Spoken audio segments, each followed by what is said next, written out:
All right, we're going to move on to the bones of the lower extremity. All right, so this is our femur. The femur is the largest bone in the body. Okay, it's the bone in what we call the thigh. Now, the thigh is the part of your leg that is between your hip joint and your knee joint. The area of the leg below the knee joint is called the leg. So our femur is the bone of the thigh. And we're going to start by looking at the head of the femur. So this smooth rounded ball right here is the head of the femur, and I'm going to bring in my os coxae here and just show you how that fits into the acetabulum. So that is your hip joint right there. Okay, that's a ball and socket joint. Okay, let me just zoom in a little bit here so we can see these features a little bit better. All right, so again, here's the head. Now, on the femur, we do have a neck, and this is the neck of the femur. Okay, so the head is attached to the rest of the bone by the neck. When someone fractures their hip, they have a broken hip, they haven't actually fractured the acetabulum, they've actually fractured the neck of the femur. Okay? We've got the greater and the lesser trochanter. So trochanters are roughened areas, just like tubercles and tuberosities. So here's our greater trochanter. It's huge. You can't miss it. All right? Very large, very roughened. You can see the roughening of it. And then here's our lesser trochanter right here. Much smaller. Okay. If we zoom out a little bit so you can see the entire diaphysis of this. Trying to zoom out. I think I'm zooming in. There we go. You'll see a pretty prominent ridge or line that runs down the back or the posterior aspect of the femur. That is the linea aspera. Okay. The hamstring muscles kind of sit on either side of that. All right. Now when we go to our distal end, and I want to keep this like this so you can see the head, we're going to look at the condyles and we're going to look at the epicondyles. So remember, condyles are smooth articulating surfaces. So these beautiful smooth features right here are the condyles. Okay. Now remember, I said when we were looking at the humerus, any bone that has a head, the head is always medial. So here's our head right here, which means that this is our medial condyle. And that would make this our lateral condyle. Between the condyles, we have what we call the intercondylar notch, right? Pretty prominent. Above the condyles, we have epicondyles. So above the medial condyle, we have the medial epicondyle. And above the lateral condyle, we have the lateral epicondyle. And condyles, again, are going to be roughened because something is attached to them. Most often it would be a ligament to hold the joint together. All right?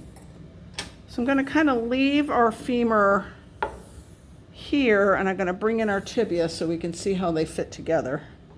Here's our tibia, which is the large bone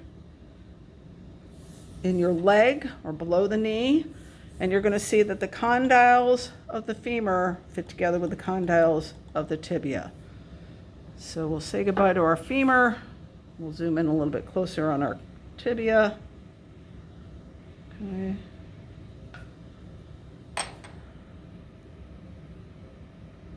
You'll be able to see the whole thing. All right, so the condyles of the tibia. When you look at the top of the tibia, you're going to see these sort of plateau type features. And when you look at the tops of them, you'll see how smooth they are. See that? Right here and right here. So these are the condyles, okay, because they articulate with condyles of the femur.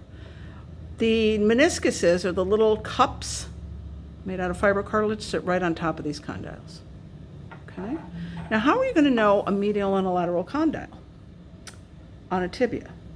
Because you don't have a head as a reference for you. So if you go down to the distal end of the tibia, you're going to see a pretty prominent feature right here. And this is called the medial malleolus. Okay, now tibias as they sit in your leg are on the medial side of your leg. Okay, they're not on the lateral side, they're on the medial side.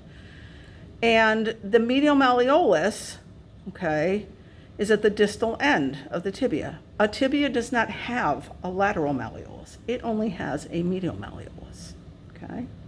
So if this is the medial malleolus, then this is the medial condyle. And that makes this the lateral condyle. Okay, if we get up a little closer to the proximal end of our tibia again, you're going to see a pretty prominent feature on the anterior proximal end. It's roughened. You can see that here. This is the tibial tuberosity.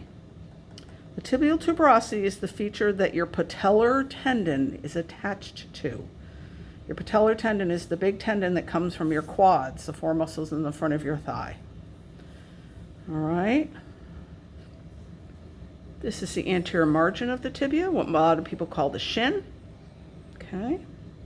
And then again, when we get to our distal end, we have the medial malleolus.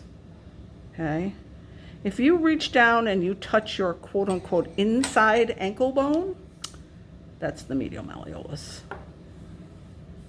I'm going to bring our fibula in so you can see how it fits up against our tibia. So the fibula is the little skinny thin bone that is on the lateral side of your leg. So it's always lateral.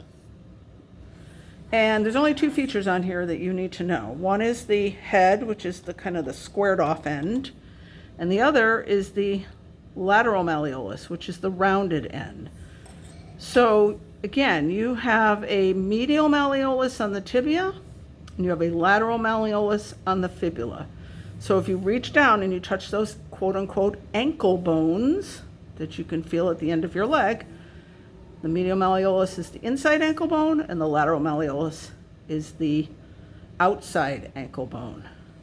And while we've got these guys here, I'm just going to bring that foot in so you can see how the talus fits into the two ends, or the ends of the fibula and the tibia to make your ankle joint. All right, so here's our talus. Here's our talus with its nice condyle. And this fits right up in here like this. And that's what makes up your ankle joint. Okay?